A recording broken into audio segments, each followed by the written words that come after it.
일주일에 3번 이상 해산물을 먹는다. 특히 이제 좀 덩치가 중간 이상이 되는 이 생선들은, 이런 생선들을 혹시 많이 섭취했다라면 중금속 오염, 수은 오염을 확인해 볼 수가 있고요.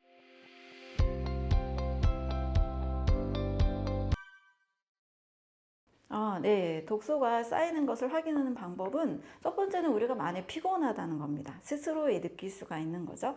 아침에 일어나는데 개운하게 일어나시는 분들, 제가 주변에 여쭤보면 별로 안 계시거든요. 아침에 일어날 때 몸이 굉장히 찌뿌둥하고 더 자고 싶고, 그래서 침대에서 일어나는 게 힘든 분들 있죠.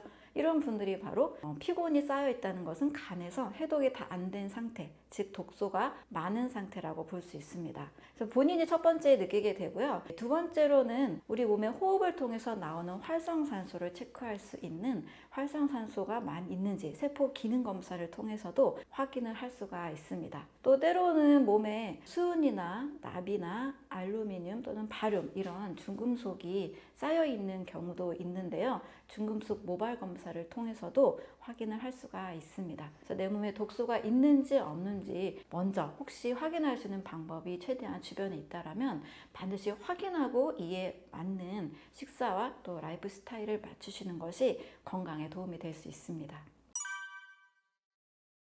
중금속 오염의 경로는 여러 가지가 있습니다. 좀 많이 생각하기 쉬운 것은, 혹시 해산물을 좋아하는 분들은 반드시 검사해 볼 필요가 있어요. 한 일주일에 3번 이상 해산물을 먹는다. 특히 이제 좀 덩치가 중간 이상이 되는 이 생선들은 바다에 좀 오래 있다 보니까 우리가 생각할 때 바닷물이 그렇게 깨끗하다라고 보기 어렵잖아요. 바다에 있는 중간 크기의 생선들, 참치나 연어나 고등어, 이런 생선들을 혹시 많이 섭취했다라면 중금속 오염, 수은 오염을 확인해 볼 수가 있고요. 또 수은도 우리 옛날에, 이제 지금 많이 안 쓰지만 아말감이라는 이 치아 때울 때 사용하는 그 물질에도 수은 오염이 될 수가 있습니다. 또 집에서 쓰는 알루미늄으로 만든 그런 조리기구 있죠. 이런 걸 통해서도, 또 알루미늄 캔에 들어있는 음료수를 많이 마시게 되면 이게 조금씩 녹아있기 때문에 이 중금속 오염을 의심해 볼 수도 있고요. 그래서 여러 경로를 통해서 중금속은 오염이 될 수가 있기 때문에, 혹시 이제 원인을 알 수 없는 만성 피로나 우울증이나 아무리 검사를 해도 확인하기 어렵다, 이럴 때는 또 마지막으로 한번 중금속 검사도 해보면 도움이 될 수 있습니다. 아무래도 좀 작은 생선들은 바다에 머무른 기간이 짧기 때문에 작은 생선들, 멸치나 전복이나 바다에 좀 머무르는 기간이 짧은, 좀 안전하다고 많이 보거든요. 너무 많이 걱정이 되시는 분들은 그래서 좀 생선을 많이 피하시는 경우도 있습니다. 저 같은 경우는 너무 많이 즐겨 먹기보다는 일주일에 한 번, 또 안전하다고 하는 전복이나 이런 작은 생선 위주로 좀 2번 정도 미만으로 섭취하는 것이 좀 더 안전할 것 같기는 합니다. 이 중금속을 킬레이션 요법으로 빼내는 그런 치료법도 있고요. 때로는 다른 미네랄을 통해서 이 중금속을 해독하기도 합니다. 이 어떠한 중금속이 많이 발견이 되면 그것을 일단 인지하고 이것을 어떻게 빼낼 것인가는 또 전문가와 상담하는 것이 필요하다고 볼 수 있습니다.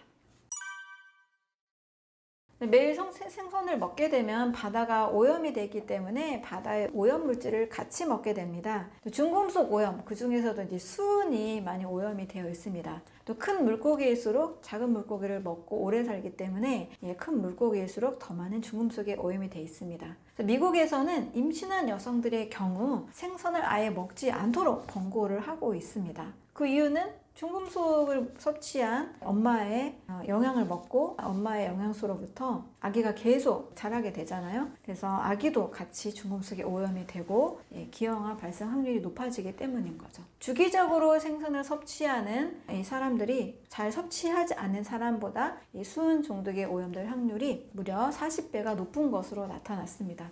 생선은 채소로 드시거나 좀 안전한 방법으로 드시는 것을 추천을 드립니다. 미국에서는 임산부들은 생선을 아예 먹지 않도록 권고를 하고 있습니다. 임산부들은 음식으로부터 굉장히 안전을 지켜야 되잖아요.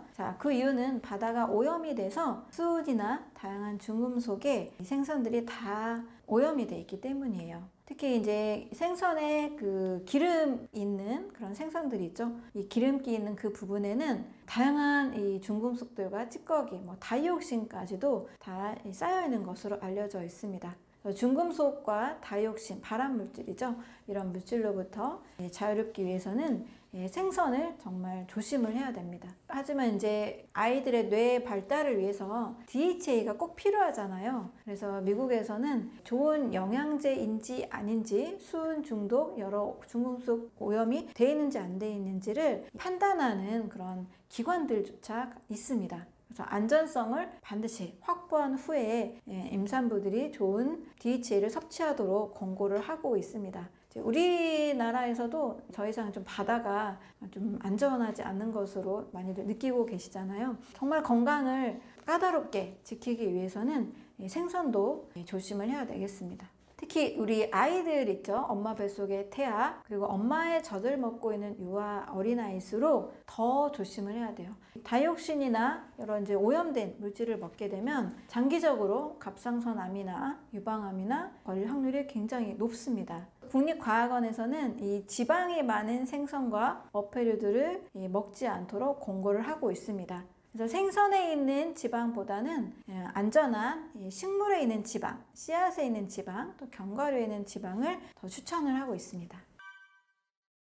네, 잇몸 질환과 이 질병 그리고 암과의 상관관계도 굉장히 많이 늘어나고 있습니다. 1986년에서 2002년 사이에 이 남성들의 건강 상태를 조사를 했는데요. 잇몸 질환이 있는 남성들이 췌장암에 걸릴 확률이 63%나 더 높다라는 이야기를 하고 있습니다. 그 이유를 좀 생각을 해보면요. 잇몸 질환이 있는 상태는 잇몸 안에 수많은 세균들이 있죠. 이 세균 속에서도 유해한 균이 많은 상태이고 유해한 균을 처리하기 위해서 잇몸에서도 염증 반응이 일어나고 있다는 뜻입니다. 자, 나쁜 균이 많고 염증이 일어나고 있다. 이것은 비단 잇몸의 문제만이 아니라 우리 입으로부터 시작해서 식도 그리고 위장을 쭉 지나서 마지막 이제 항문까지 이르는 우리 몸의 이 장을 보면요. 약 9m 정도에 이릅니다.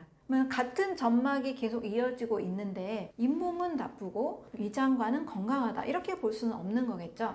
비슷한 이 균들이 소화기 안에 계속 가지고 있는 상태라고 볼 수 있습니다. 최근에는 이제 잇몸 질환과 병의 상관관계를 많이 연구하면서 잇몸에 해로운 균, 진지발리스라는 균을 발견을 했는데요. 이 균이 구강암, 식도암, 간암, 췌장암 12가지 이상의 암적 질병들을 일으킬 수 있는 균으로도 연구를 하고 있습니다. 또한 이 균은 단순히 소화기 쪽에 관련된 암뿐만 아니라 뇌 쪽 질환인 치매하고도 연관성을 가지고 있다라는 연구 결과들이 점점 나오고 있습니다.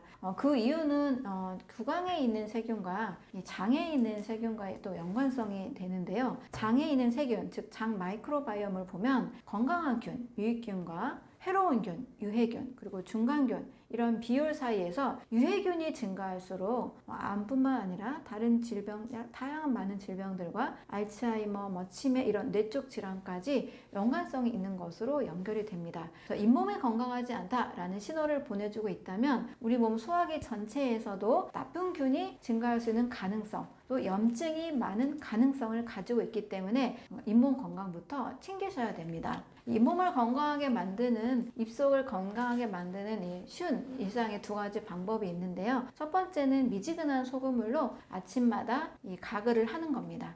2번째로는 우리 유명 연예인들도 많이 하고 있는데요. 코코넛 오일로 오일 풀링을 하는 겁니다. 이 코코넛 오일 속에는 세균 증식을 억제하는 항균 성분들이 있고요. 이 나쁜 세균들은 제거하고 입속에 좋은 세균들은 계속 증식할 수 있는 환경을 만들어 줍니다. 코코넛 오일 풀링도 굉장히 추천하는 부분입니다. 유기농 이제 코코넛 오일을 준비를 하셔서 아침에 한 2스푼 정도 입안 가득 넣습니다. 최대 3분, 3분까지 좀 힘들 텐데 최대한 오래 3분 정도까지 인식을 하면서 가글을 하는 겁니다. 그리고 나서 버릴 때는요, 이게 기름기 성분이다 보니까 일반 하수구에 버리지 마시고 휴지에 싸서 잘 뱉어내서 휴지통에 버리는 것이 좋습니다. 코코넛 오일 풀링을 하면서 구내염이나 구취나 입속 염증들이 많이 사라지는 좋은 효과들도 있습니다.